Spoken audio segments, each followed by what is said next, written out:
कुठे 10व्याचा कार्यक्रम असेल तरी लगेच सांगा, कावळ्याच्या आधी मी हजर राहीन, असं उपहासात्मक वक्तव्य केलेलं आहे सुजय विखे पाटील यांनी। साहेबांना कामाच्या व्यापामुळे वेळ मिळत नाही, मग एखादं उद्घाटन लांबच जातं।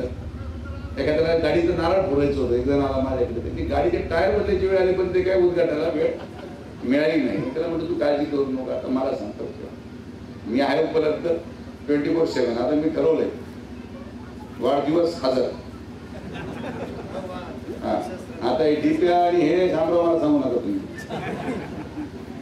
ताऊ असेल लगेच सांगा, कावळ्याच्या अगोदर सुजय विखे पोहोचेल। कारण की हे मला अनुभव, आता शेवटी अनुभवातून माणूस शिकतो। त्यामुळे फोन लावा, घडी हजर राहणार।